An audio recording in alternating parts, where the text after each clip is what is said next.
अर्ध सत्य। नमस्कार, मैं राणा यशवंत इंडिया न्यूज पर आपका स्वागत करता हूं और आप देख रहे हैं अर्ध सत्य। आज दो बातें। पहली बात ये कि नवजोत सिंह सिद्धू जो पूर्व क्रिकेटर हैं, कांग्रेस के नेता हैं, वो अपनी पत्नी के कैंसर से बाहर निकलने का इलाज बता करके फंसते चले जा रहे हैं, या यूं कहिए कि कुछ लोग उन पर बिफरते चले जा रहे हैं। नवजोत सिंह सिद्धू का सच क्या है और आयुर्वेद क्या कहता है, इस पर आज तफसील से बात करेंगे, विस्तार से। और दूसरी बात यह है कि पाकिस्तान में क्या खून खराबा अभी और बढ़ने वाला है, खास करके खैबर पख्तूनख्वा और बलूचिस्तान में हालात बहुत नाजुक हैं। और ऐसे में पाकिस्तान अगर ये चाहता है कि हिंदुस्तान की टीम वहाँ चैंपियंस ट्रॉफी खेले, तो फिर हिंदुस्तान का जवाब क्या है, ये जानेंगे आज। सबसे पहले बात करेंगे नवजोत सिंह सिद्धू की। नवजोत सिंह सिद्धू इंडिया न्यूज का शो देखते हैं, एक इंटरव्यू देखते हैं। उस दौरान उनकी पत्नी कैंसर से जूझ रही होती हैं, डॉक्टरी इलाज चल रहा होता है। नवजोत सिंह सिद्धू को उस इंटरव्यू में उम्मीद दिखती अपनी पत्नी के लिए, क्योंकि डॉक्टर कह रहे हैं कि आपकी पत्नी अब कैंसर के 4th स्टेज में है और उनके वापस लौटने की गुंजाइश लगभग खत्म हो गई है। उस इंटरव्यू में कैंसर को मारने और काटने का उपाय बताया जाता है आयुर्वेदिक पद्धति के जरिए। सिद्धू इलाज के साथ साथ अपनी पत्नी का जो आयुर्वेदिक उपचार है और खान पान का जो तौर तरीका है, इन दोनों को उसके मुताबिक चलाते हैं। आचार्य मनीष, जिनका इंटरव्यू मैंने किया था, वो इंटरव्यू सिद्धू के काम आया, उन्होंने बार बार इसका जिक्र भी किया है। लेकिन अब ऐसा लग रहा है कि कैंसर का इलाज करने वाले हॉस्पिटल्स और कुछ सेलिब्रिटीज इसके खिलाफ हो गए हैं कि सिद्धू देश को गुमराह कर रहे हैं, और वैसे लोग जो कैंसर की खतरनाक बीमारी से जूझ रहे हैं, उनके लिए वो दरअसल एक बड़ा फरेब है, धोखा है और उनकी जान के साथ खिलवाड़ है।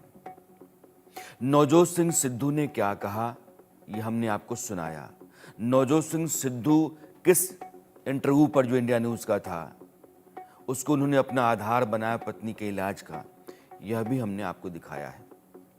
आज आचार्य मनीष और डॉक्टर VR चौधरी को लेकर के हम आए हैं, जिनके उपचार इलाज के तौर तरीके ने सिद्धू की पत्नी को कैंसर के 4th स्टेज से वापस निरोग कर दिया। अब सवाल ये है कि नवजोत सिंह सिद्धू ने कभी ये नहीं कहा कि जो मेडिकल साइंस है उसके बगैर वो चल रहे थे। उन्होंने कहा कि पत्नी का इलाज चल रहा था, मेरी पत्नी खुद डॉक्टर है, हमको उस डॉक्टरी के रास्ते पर भरोसा है। लेकिन आखिर में जो हमने रास्ता अपनाया, उस इलाज ने, उस तरीके ने मेरी पत्नी को 40 दिनों के भीतर कैंसर से बाहर निकाल करके मुक्त कर दिया। अब आचार्य मनीष और डॉक्टर VR चौधरी, इन दोनों का मैं स्वागत करता हूं। आप सभी दर्शकों के साथ इन दोनों को मैं जोड़ता हूं। मनीष जी आपका भी और VR चौधरी साहब आपका भी बहुत बहुत स्वागत है। एक बड़ा बवाल आप लोगों ने खड़ा कर दिया है नवजोत सिंह सिद्धू के बयान से भी, कि कैंसर जो है वो अगर ठीक हो सकता है तो जो मेडिकल साइंस है उसी के जरिए हो सकता है। आयुर्वेद और घरेलू उपचार या जो भारतीय चिकित्सा पद्धतियां हैं, वो उसको ठीक करने का रास्ता नहीं है। जी सर, तो आपका सवाल किससे है सर? डॉक्टर आचार्य विष्णु से मनीष, है कि मेरे से है? आचार्य मनीष पहले। तो सर ऐसा है, नवजोत सिंह सिद्धू जी ने बहुत अच्छा किया, टीवी पर आकर दुनिया को बताया, सोशल मीडिया पर आकर, टीवी पे, न्यूज चैनल पे बताया कि उनकी वाइफ ठीक हो गई। पहले तो उनको ठीक होने की बहुत बहुत बधाई कि वो ठीक हो गई। और जैसा कि आपने बोला कि आपने मेरा एक इंटरव्यू किया था आज से लगभग 7-8 महीने पहले इंडिया न्यूज पर, जी। और वो वीडियो भी आपने दिखाया कि जैसा उसमें बोला गया था नीतू जी, वैसा ही उन्होंने किया। तो मैं और डॉक्टर बिसरू पिछले कई साल से हमारे हिम्स हॉस्पिटल्स हैं, जिसमें कि हम यही डाइट से कैंसर को, किडनी फेल को, लीवर फेल को, हार्ट की प्रॉब्लम को दुनिया को ठीक करना, रिवर्स करना सिखाते जा रहे हैं। अभी डॉक्टर बिस्रूप मेरे साथ हैं। डॉक्टर बिस्रूप से सिद्धू जी 5 साल पहले से जुड़े हुए हैं और मैं DIP डाइट फॉलो अब कर रहे आता हैं। हूं डॉक्टर विश्वरूप के पास। डॉक्टर विश्वरूप, चूंकि आप सिद्धू से जुड़े हुए हैं, सिद्धू ने आपसे अपनी पत्नी के इलाज का प्रिस्क्रिप्शन लिया या उपाय जाना और उन्होंने वो तरीका अपनाया, लेकिन हाँ। सिद्धू जो है वो सवालों में घिर गए हैं कि आप देश को और कैंसर के पेशेंट्स को गुमराह कर रहे हैं। इंपॉर्टेंट बात यह है कि गुमराह कैसे कर रहे हैं, उसका दो ही तरीके हैं। गुमराह करने का मतलब कि जो बता रहे हैं वो उससे ठीक नहीं हो सकता, और दूसरा गुमराह कर रहे हैं कि एलोपैथी से ठीक हो सकता है, ऐसा वो नहीं बता पा रहे हैं। तो एक इम्पॉर्टेंट बात यह है कि अगर किसी को लगता है कि ये जो DIP डाइट सिस्टम से ठीक नहीं हो सकता, तो वो एविडेंस देख सकता है। कैसे पता चलेगा कौन सही है कौन गलत है? जो सबूत दे दे वो सही है ना? तो सबूत आपके माध्यम से मैं ये सबूत दे रहा हूँ जी। डाइट, इसमें 300 पेज में पूरे एविडेंस भरे हुए हैं किस तरह से DIP डाइट से अलग अलग बीमारियां इंक्लूडिंग कैंसर एविडेंस बेस्ड तरीके से, एविडेंस मॉडर्न मेडिसिन वाले एविडेंस ही है इसमें, राइट? तो ठीक हो सकता है। तो ये रहा मेरा एविडेंस जो अभी आपके सामने है। अब दूसरा पार्ट है कि भाई क्या कीमोथेरेपी, सर्जरी, रेडिएशन से ठीक हो सकता है क्या? तो उसके जो एविडेंस देगा उसकी बात मानी जाएगी। कौन क्या बोल रहा है इंपॉर्टेंट नहीं है, इंपॉर्टेंट है कि सबूत कौन दे रहा है। तो मैं आपके जरिए सबूत दे देता हूँ कि कैंसर के इलाज के लिए कीमोथेरेपी, रेडिएशन एंड सर्जरी ना केवल यूजलेस है बल्कि डेंजरस भी है, और उससे पेशेंट्स की ना तो लाइफ स्पैन बढ़ती है, ना ही पेशेंट्स की क्वालिटी ऑफ लाइफ बढ़ती है, बल्कि घटती है। उससे कैंसर बढ़ जाता है, कैंसर फैल जाता है। ये जो मैंने बताया अभी पिछले 1 मिनट में, इसके सारे सबूत मॉडर्न साइंस के हिसाब से सारे सबूत इस किताब में है, the rabbit tortoise model for cancer cure.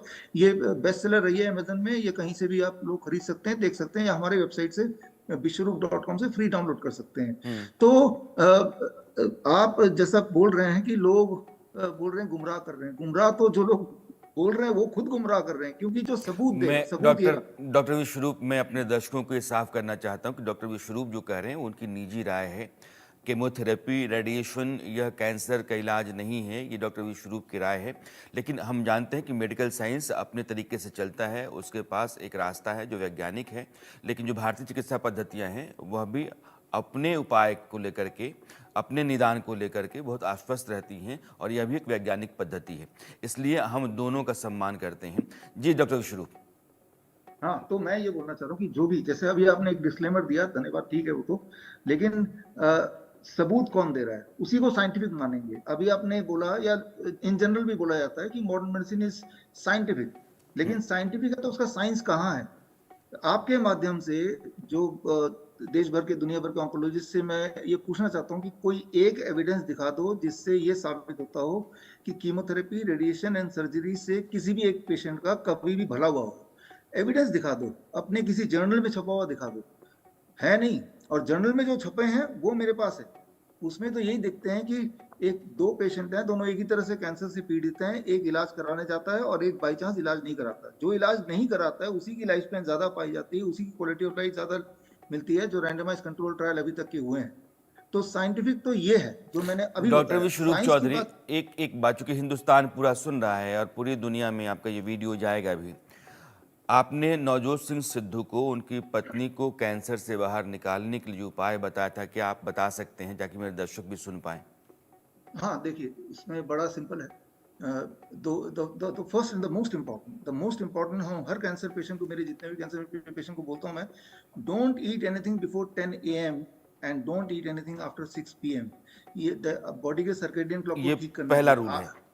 हाँ, 8 घंटे के ब्रैकेट में खाना है, और 16 घंटे 6 PM to next day 10 AM कुछ नहीं खाना है। ये जो 8 घंटे के ब्रैकेट में खा रहे हैं, इसी पानी तो कभी पी सकते हैं, लेकिन जो मुंह से खाना जाएगा, food, carbohydrate, protein, all kind of nutrient, that has to be between 10 AM to 6 PM। ये सबसे फास्टेस्ट काम करेगा, सर्केडियन क्लॉक को रीसेट करेगा। सर्केडियन क्लॉक का मतलब, जस्ट मैं 30 सेकंड लूंगा, ये समझना जरूरी है कि कुछ सेल बॉडी के ऐसे होते हैं जो जरूरत से ज्यादा फैलने लगते हैं, उनकी जो बायोलॉजिकल क्लॉक है बड़ी तेज हो जाती है। उस बायोलॉजिकल क्लॉक को रीसेट करना है ताकि उनकी स्पीड ऑफ ग्रोथ बाकियों से मैच करे, बॉडी के बाकी सेल से। तो उसके लिए this is the most important thing, don't eat anything before 10 AM, don't eat anything after 6 PM, first rule.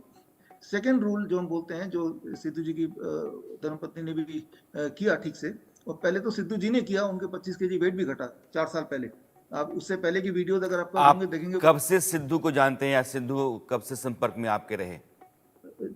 एकदम डेट तो नहीं बता सकते, 4-5 साल पहले, 5 साल 4-5 साल पहले। पहले। फिर Yes, उन्होंने yes. अपनी पत्नी के इलाज के बारे में भी आपसे पूछा। हाँ हाँ, वो 1.5 साल पहले, 1.5 साल। अब सिद्धू कहते हैं कि 40 दिनों के भीतर मेरी पत्नी कैंसर 4th स्टेज से कैंसर मुक्त हो गई। तो जो उपाय आप बता रहे हैं, एक तो आपने बताया, बाकी हाँ, एक दूसरा उपाय कि ये जो 10 AM to 6 PM के ब्रैकेट में क्या लेना, that we call as DIP diet, वो मैं एक्सप्लेन कर रहा हूँ। 12 बजे तक be only on fruit diet, 3 से 4 तरह के फल। उन्होंने कुछ महंगे महंगे फल के नाम बताए होंगे जो मैंने देखा भी कहीं, कुछ लोगों ने बताया भी, बट वो फल लेना जो रीजनल एंड सीजनल, जो सस्ते फल हैं वो लेना, 3 से 4 तरह के, according to your body weight. मेरा बॉडी वेट 70 kg, एक शून्य लगा दूंगा तो 700 gram, that becomes the first step. और डाइट में सेकंड स्टेप है, लंच में पहले सलाद खाना है, 700 का आधा होता है 350 ग्राम, इतना सलाद खाना है। उसके बाद कुक्ड फूड, रोटी सब्जी दाल चावल खा सकते हैं, वेजिटेरियन डाइट। डिनर 6 बजे से पहले फिनिश करना, but dinner has to be only vegetables, 300 से 400 ग्राम कच्ची सब्जी, टमाटर, खीरा, मूली, गाजर, ये है। ये तो हुआ। क्या नहीं खाना है, all kind of animal protein, all kind of dairy product, all kind of pack food, ये सब बिल्कुल छोड़ना है। पत्तों का खास रोल है, लेकिन पत्ते सारे एक जैसे हैं, चाहे पालक के पत्ते हो, मूली के पत्ते हो, धनिया के पत्ते हो, greens are called green blood. तो उसके जूसेस ले सकते हैं, कोई लोग स्मूदी ले लेते हैं, कोई लोग चटनी बना के ले लेते हैं, कुछ लोग कच्चा भी खा सकते हैं। तो ये फ्लेक्सिबिलिटी है बेस्ड ऑन कि भाई किसी के दांत ही नहीं, ओरल कैंसर है, तो उसको तो लिक्विड ही देंगे हम, जूस बना के देंगे। तो ये एक प्राइमरी डाइट है, इसको और डिटेल में कोई काढ़ा ये बना जो लेगा, तमाम तरह की पत्तियों को मिला करके लोग जूस पीते हैं, कि अमरूद का भी ले लिया, बरगद का भी ले लिया, नीम का भी ले लिया, ये तमाम तरह की पत्तियों का जूस जो पीते हैं वो भी काम करता है। अरे जबरदस्त काम करता है, पत्ते जो मिल जाएं। ऐसा नहीं कि कोई स्पेसिफिक पत्ता ज्यादा अच्छा काम करेगा, ऐसा नहीं है। Green leaves are green leaves, चाहे वो सब्जियों के हो या पेड़ों के हो। हाँ हाँ, वो आप देखते हैं animals are taking mostly leaves, green leaf, हरा पत्ता है तो वो काम करेगा। कोई ज्यादा क्वांटिटी में लेना पड़ता है, पालक का जूस पियेंगे तो करीब 250 ml, व्हीट ग्रास का जूस पियेंगे तो करीब 50 ml। इतना फर्क जरूर है, कोई कॉन्सेंट्रेटेड होता है, कोई थोड़ा डाइल्यूट में होता है, बट एवरी लीव वर्क्स। तो वो पत्ते लीजिए जो आपके पास मिल जाए। और क्योंकि एक इम्पॉर्टेंट बात कि जितने भी कैंसर पेशेंट है उनमें एक ही सिम्टम होते हैं जो कॉमन होते हैं for all kind of cancer, उनके हीमोग्लोबिन स्टीपली नीचे गिरता है।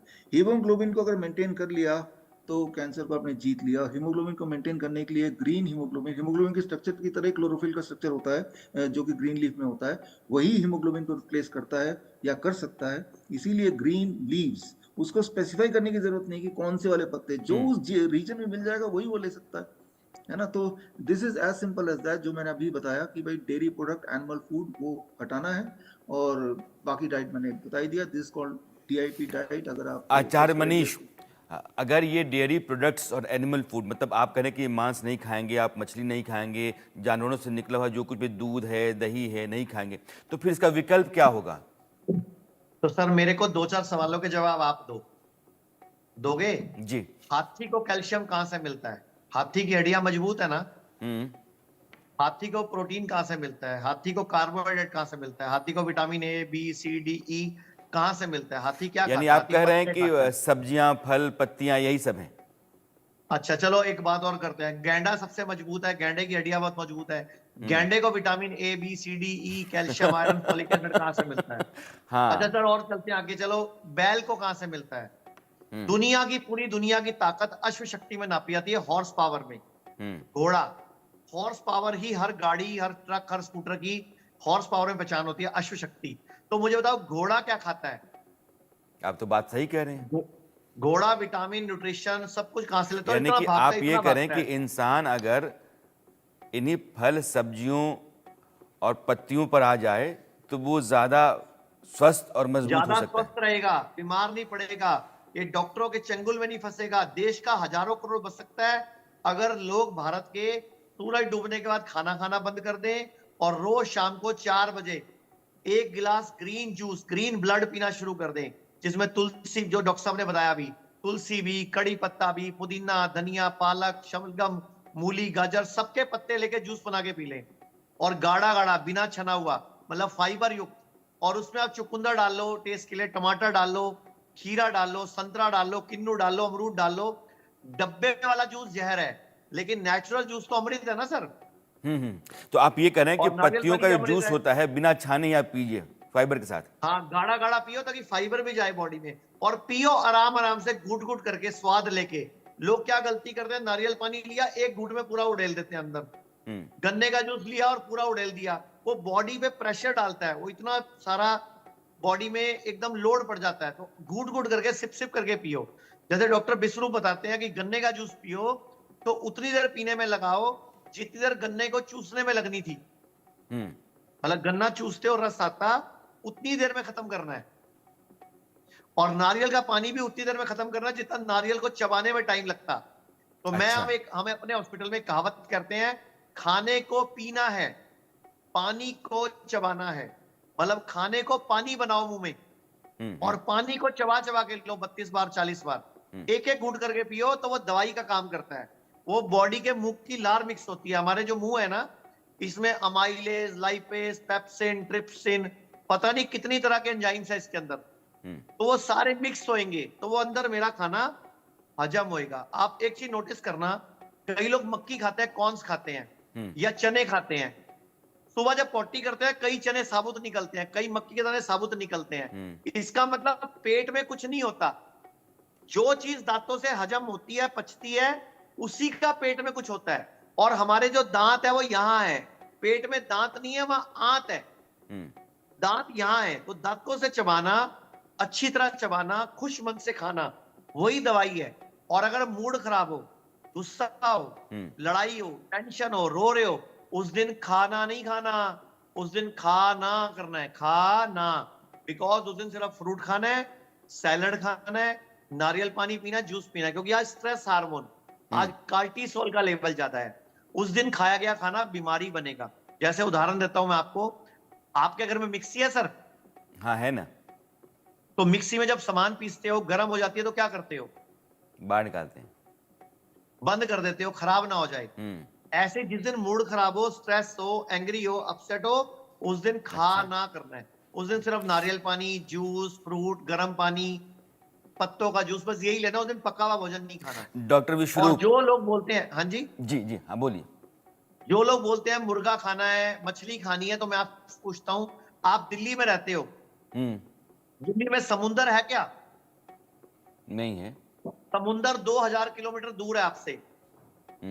अब वहां पे मछली पकड़ी गई, मान लो सोमवार को, सोमवार को वो शिप में आई, मंगलवार को मंडी में पहुंची, उसके ऊपर कुछ लेप लगाए गए, कुछ टीके लगाए गए, कुछ केमिकल लगाया गया, बुधवार को उसको शिपिंग में डाला गया, अगले सोमवार को वो दिल्ली पहुंची, फिर दिल्ली की आजादपुर मंडी में आई, फिर उसको चेक किया गया, फिर कोई केमिकल लगाया गया, फिर उसके बाद मंगलवार को या बुधवार को मंडी में आई, वीरवार को आपकी वाइफ लेके आई, और शनिवार या शुक्रवार को आपने बना के खाई। तो पिछले सोमवार की मछली अगले बुधवार को आप खा रहे हो, तो सर कौन सी हेल्थ मिलेगी? हम अपने घर में कोई डेड बॉडी हो जाए तो 24 घंटे रखते नहीं, बदबू मारती है, या उसकी बॉडी से कुछ टॉक्सिन्स निकलते हैं, जो भी आप बोलते हो। कोरोना में तो लाशों को बंद कर करके दे रहे थे, तुम पूरी पैक कर रहे थे, और चेन भी लगा रहे थे, ऊपर टेप भी लगा रहे थे कि कोई इसको देख ना ले, कोई चेन खोल मत दे। कोरोना में लाशों को लपेटा ना। तो एक मछली जो 10 दिन पहले की मरी हुई है, सोचो उस पर कितना फार्मालिन लगाया गया, कितना केमिकल डाला गया होगा, मछली में इंजेक्शन लगाया होगा, तब वो मछली आपके घर में आई। और फिर आपने तल दी, उसको भून दिया, फिर आप खा रहे हो, तो सर हेल्थ नहीं मिलेगी। और पुराने टाइम पे जब लोग ये मुर्गा या बकरा खाते थे ना, या हिरन खाते थे, तो शिकार करते थे, जंगल में जाते थे, उसके पीछे भागते थे, कई कई घंटे लगे रहते थे, फिर शिकार करते थे, और वहीं जंगल में ही उसको टेंट लगा के भून के खा लेते थे। तो शिकार करा हुआ अन्न खाते थे पुराने टाइम पे लोग। आप आज जो मुर्गा आप खा रहे हो, वो पता नहीं कितने दिन से पिंजरे में बंद है, उसको पता नहीं कैसे कैसे ये एक बहुत अच्छे मतलब सवाल के आसपास आप आ गए हैं डॉक्टर विश्वरूप। आचार्य मनीष कह रहे हैं कि जब मछली आप 4 दिन बाद खाते हैं, लेकिन ये जो बाजार है, इस बाजार ने पैकेज्ड फूड का एक बड़ा सा मतलब एक दुनिया संसार खड़ा कर दिया है। पैकेज्ड फिश भी है, पैकेज्ड चिकन भी है, पैकेज्ड पराठा भी है, और बाकी तो मतलब जितनी चीज़ें आती हैं आप देखें। ये पैकेज्ड फूड जो है, ये बॉडी के लिए और ख़ास करके कैंसर के लिए कितना मतलब खतरनाक है? हाँ, इसको समझना होगा। The difference between the pack, for example fruit juice and fresh juice. ये एक एक्सपेरिमेंट जो मुझे देख रहे हैं, वो एक्सपेरिमेंट कर सकते हैं घर में। एक ग्लास आप फ्रेश जूस बनाइए और एक पैक जूस किसी भी कोई भी एक ले आइए। माइक्रोस्कोप के अंदर जब आप फ्रेश जूस को देखेंगे तो उसमें हिलता डुलता लाइव एंजाइम आपको दिखेगा। अब पैक जूस को या जो जूस स्टोर्ड जूस है उसको माइक्रोस्कोप के अंदर देखेंगे तो there will not be a live enzyme. So the basic difference between the pack thing and the living thing is कि लाइव एंजाइम इसमें गायब है। लाइव एंजाइम का एक इंपॉर्टेंट रोल होता है, क्योंकि जब आप कच्चा कुछ खाते हैं या फ्रेश जूस पीते हैं तो वो लाइव एंजाइम को भी आपने कंज्यूम कर लिया and that becomes your gut bacteria. जैसा आपको पता है कि हमारा ब्रेन का जो वेट है दैट इज अबाउट 1.5 केजी, हमारे गट में जो बैक्टीरिया टोटल कलेक्शन है that is also the same 1.5 KG, जो हमारे पूरे बॉडी का सिस्टम को कंट्रोल करते हैं। एक एक सिस्टम को, चाहे वो ब्लड शुगर हो, चाहे वो ब्लड प्रेशर हो, जितने सारे आंकड़े आप जानते हैं वो कंट्रोल सिस्टम या तो गट से है या ब्रेन से, और ब्रेन को भी वो गट ही कंट्रोल करता है। तो जब भी आप पैक्ड एंड प्रोसेस खाएंगे तो you are missing one thing that is live enzyme. ये तो ही एक बात। अब आपके सवाल के दूसरे कॉन्टेक्स्ट में आते हैं, कैंसर का। देखिए, कैंसर जो फलता फूलता है, कैंसर का जो फूड है, the food that is the food जो डीऑक्सीजनेटेड फूड है, that is which is not having any live enzyme, उन्हीं फूड पे कैंसर के सेल्स बढ़ सकते हैं या बढ़ते हैं। एंजियोजेनेटिक डेवलपमेंट जो करते हैं, इसको अगर मेडिकल भाषा में बोलें तो उसके लिए मान लो आपको कैंसर को डेवलप करना है तो आपको एनिमल प्रोटीन देना पड़ेगा उस जगह पे, या फिर आपको ऐसी चीजें देनी पड़ेंगी जिसमें लाइव एंजाइम ना हो। तो cancer cell they develop very very fast. इसके विपरीत अगर आपने लाइव एंजाइम दे दिया, एनिमल प्रोटीन को कट करके जीरो कर दिया, when I say animal protein it means dairy product also, उसमें भी एनिमल प्रोटीन होता है, तो ऑटोमेटिकली जो कैंसर सेल जो बढ़ रहे थे दैट हैज टू रिग्रेस। वो अपने आप ही रिग्रेस होता है। जिस तरह से कोई फोड़ा हो जाता है तो अपने आप वो एक बार खत्म भी होता है। ऐसा नहीं है कि वो बढ़ता ही जाएगा बढ़ता ही जाएगा, वो बढ़ता तब जाएगा जब खुराक मिलती जाएगी। तो खुराक, यही दो खुराक है जो आपने राइटली पॉइंट आउट किया, when anything is packed and processed and it is in too much quantity, and when live enzyme is missing और एनिमल प्रोटीन के साथ में जुड़ रहा है। डॉक्टर चौधरी ने दो बातें कही, मुझे लगता है कि आप सबों को याद रखना चाहिए। आप ये कह रहे हैं कि ब्लड, आपका हीमोग्लोबिन बहुत तेज़ी से नीचे आ रहा है, तो आप जो सब्जियां हैं, पत्तों के जूस हैं, उनको खा करके आप अपने जैसे ब्लड हीमोग्लोबिन लेवल को आप मेंटेन करते हैं, तो आपका बॉडी जो है ना कैंसर से लड़ रहा होता है। हीमोग्लोबिन को नीचे नहीं आना चाहिए। और एनिमल प्रोटीन को हटा करके आप जैसे ही वेज पे आते हैं तो आप उसका रास्ता काटते हैं दरअसल। आचार्य मनीष जी, सिद्धू एक बड़ी मुसीबत में हैं, और मुश्किल ये है, मुझे लगता है कि अभी तो उनको एक नोटिस मिला है, फिर एक सेलिब्रिटी हैं, वो कहती हैं कि वो सब जगह कहते रहते हैं, गुमराह करते हैं, मैं खुद जो है ना कैंसर पेशेंट थी लेकिन अब मैं ठीक हो गई हूँ। सिद्धू क्या कोई बड़ी लीगल बैटल में फंस जाएंगे? सर बिल्कुल नहीं फंसेंगे लीगल बैटल में। हाँ। क्योंकि उनको जो नोटिस दिया गया और अखबारों में छपवाया गया है, वो जानबूझ के लीगल नोटिस दिया गया और जानबूझ के छपवाया गया है ताकि कोई और इस तरह की हिम्मत ना करे, क्योंकि इनको अपने धंधे पे खतरा नजर आ रहा है। इनका जो धंधा है ना, बिजनेस है ना इनका, इनको चाहिए था स्टेटमेंट देते, अरे वाह मजा आ गया, बुलाओ सर उन आयुर्वेद वालों को जिन्होंने आपको डाइट चार्ट दिया था, हम तैयार है, इकट्ठे बैठते हैं, एक इंटीग्रेटेड सिस्टम बनाते हैं और देश की मदद करते हैं, तब तो आता मजा। लेकिन ये क्या तरीका हुआ, नोटिस भेज रहे हो, आप स्ट्रेस्ड हो रहे हो, एंग्री हो रहे हो, अपसेट हो रहे हो, इसका मतलब तुम्हारे अंदर पेशेंस नहीं है। और मैं आपको अब एक फोटो दिखाना चाहता हूं सर, ये ध्यान से देखो, ये फोटो, ये लेडी की आंख नहीं है, देखा होगा, दिख रहा है आपको? दिख रहा है। ये लेडी की आंख नहीं है, आंख निकाल दी कैंसर के नाम पे, कि आंख निकाल देंगे तो कैंसर पूरी बॉडी में फैलेगा नहीं। तो मैं आपको ये बताना चाहूंगा, ये लेडी दुबई में रहती है, अभी एक हफ्ता पहले मेरे यहाँ से गई है, मुंबई में आई थी मेरे हॉस्पिटल में। आप इस लेडी की स्टोरी मैं शॉर्ट में बता देता हूँ क्या स्टोरी थी। इनकी आंख में साइड पे हल्का हल्का पेन हो रहा था। ये दुबई में किसी डॉक्टर को दिखाने गई तो उसने बोला मेरे को ना यहाँ पे हल्की सी फॉर्मेशन लग रही है और आपको दर्द हो रही है, आप ना ऑन्कोलॉजिस्ट को दिखा लो। उनको लगा इंडिया आ जाऊं, वो हैदराबाद में आ गई, मैं हॉस्पिटल का नाम नहीं ले रहा। तो हैदराबाद में एक बड़े हॉस्पिटल में गई, डॉक्टर ने वहां से एक टुकड़ा निकाला और बोलता जी आपको तो कैंसर हो गया, और 3 दिन बाद ही बोल दिया कि आपको बायोप्सी करिए, कैंसर हो गया, आपकी ना कीमो करते हैं। पहली कीमो में ही लेडी की आंखों की रोशनी चली गई।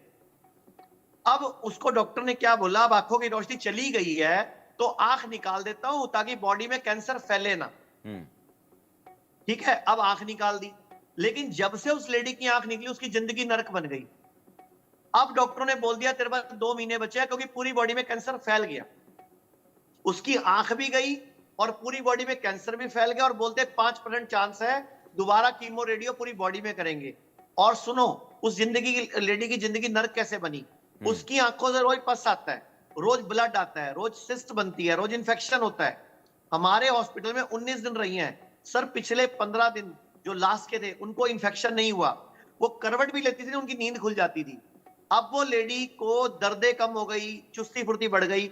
जो सिद्धू की डाइट है पूरी की पूरी, वो एज इट इज फॉलो किया हम लोगों ने। और सर ने जैसे बताया, कोई महंगा फ्रूट नहीं, कोई कीवी नहीं, कोई उसमें बाहर का एवोकाडो नहीं, जो भारत के फ्रूट्स हैं, भारत के जो सीजन के फ्रूट हैं। क्योंकि हम मुंबई की बात कर रहे हैं, मुंबई में थे तो जो मुंबई में फ्रूट उगते हैं, सलाद उगता है उसके आसपास, वही खिलाया हमने। और शाम को 6 से लेकर सुबह 10 बजे तक खाना नहीं दिया। अगर आप कहो तो मैं ये लेडी को फोन करता हूं, आप इनसे खुद बात कर लो और इनकी वीडियो रिकॉर्डिंग कर लो और पब्लिक को दिखाओ कि इनके साथ कितनी इनकी जिंदगी गलत कर दी गई। इनकी 6 साल की बेटी है, 13 साल का बेटा है सर। इनको बोला गया 2 महीने की मेहमान है जी। और मैंने इनको बोला है कि आप अगर ये आयुर्वेद के नियम फॉलो करोगे, जब तक आपकी जिंदगी है तब तक जियोगे। लेकिन कैंसर के साइड इफेक्ट बहुत आ चुके हैं इनको, सॉरी कीमो के, रेडियो के साइड इफेक्ट आ चुके हैं इनको।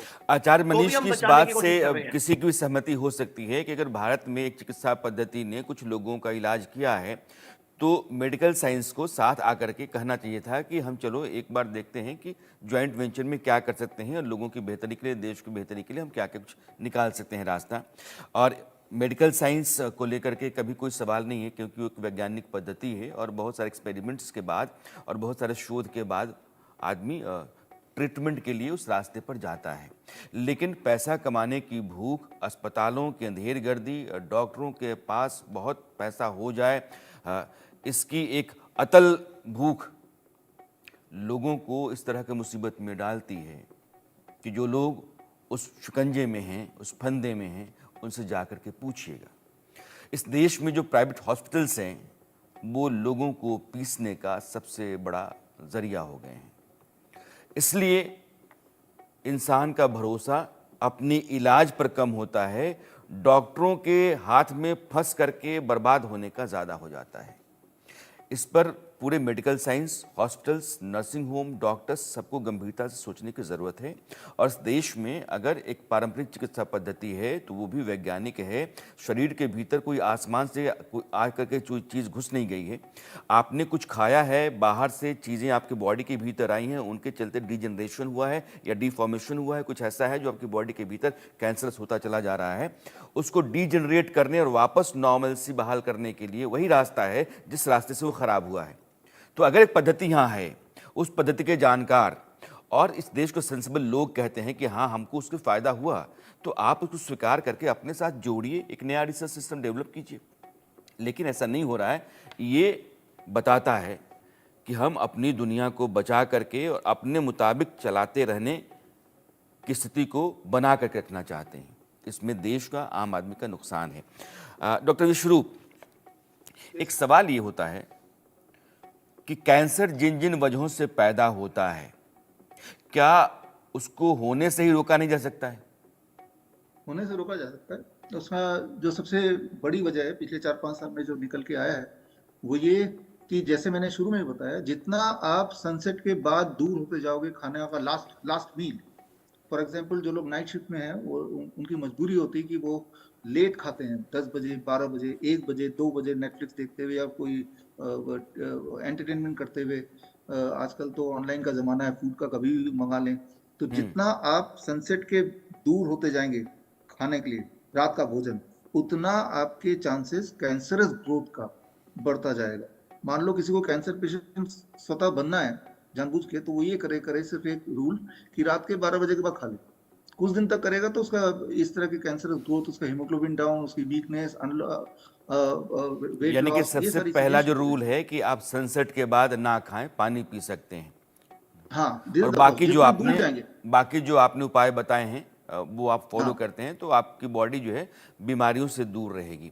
और हाँ, हमको आचार्य मनीष कई बार कहते हैं कि बीपी हो, कोलेस्ट्रॉल हो, फैटी लीवर हो, यह सब कुछ जो है ना रिवर्स हो सकता है अगर आपने यही शेड्यूल अपना रखा है तो। इसमें एक चीज जोड़ना चाहूंगा कि आपने अभी बोला मेडिकल साइंस, तो यहाँ पे मेडिकल साइंस और मेडिकल इंडस्ट्री दो अलग अलग चीजें हैं। मेडिकल साइंस ने जो निकाल के दिया बिल्कुल सही कह उसको रहे हैं। एक तरफ रख के मेडिकल इंडस्ट्री ने अपने नियम बनाए। और जहां तक मेरा एक्सपीरियंस है, 95% of the patients, so called patients are were never a patient. उनको जो डायग्नोसिस है, आपने पूछा अभी कि कैंसर को कैसे रोकें, तो उसके लिए ये है कि जो कई सारे डायग्नोसिस हैं, डायग्नोसिस के माध्यम से रेडिएशन बॉडी में जाता है, जैसे कि पेट स्कैन है, रेडियो एक्टिव मटेरियल बॉडी में डालते हैं। जिन लोगों ने जो देख रहे हैं अभी, अगर क्लास 8वीं पास कर ली है उन लोगों ने, उनको पता है कि रेडियो एक्टिव मटेरियल अगर आपके आसपास भी हो, थोड़ा दूर भी हो, तब भी उससे कैंसर होता है। तो पेट स्कैन के बहाने रेडियो एक्टिव मटेरियल बॉडी में डाल रहे हैं, और अब जब कैंसर होगा तो बोलेंगे हमने कैंसर डिटेक्ट किया है, बट कैंसर डिटेक्ट नहीं किया, आपने कैंसर पेशेंट को इन्वेंट किया है। तो अधिकतर केसेस ऐसे मिलते हैं, जो मैंने देखा है, जितना मेरा एक्सपीरियंस है, कि they were not a cancer patient in the beginning, but after the PET scan, after the biopsy, जी। Now they became a new cancer patient. तो कैंसर से बचना हम है तो कैंसर के इस तरह के डायग्नोसिस से बचना होगा। वक्त मुझे यहीं तक आप लोगों के साथ रहने की इजाज़त दे रहा है। इंडिया न्यूज़ फिर से कहता है कि मेडिकल साइंस का रिसर्च और इलाज, मेडिकल साइंस अलग अलग बीमारियों को जिस रास्ते करता है उस पर हमें भरोसा है, एक साइंटिफिक रास्ता है वो। लेकिन भारत में जो दूसरी चिकित्सा पद्धतियां हैं, जो पारंपरिक हमारी हैं, वह भी वैज्ञानिक आधार पर ही चलती हैं, खड़ा हुई हैं, और वो सदियों से चल रही हैं। और उन परंपराओं के दो बड़े चेहरे आपके सामने स्क्रीन पर हैं, उनका भी सम्मान, उन पर भी उतना ही भरोसा किया जाना चाहिए। आप दोनों जुड़े, दर्शकों के साथ आपने अपनी बातें साझा की हैं, आपका बहुत बहुत शुक्रिया। Thank you. Thank you. धन्यवाद। और अब पाकिस्तान में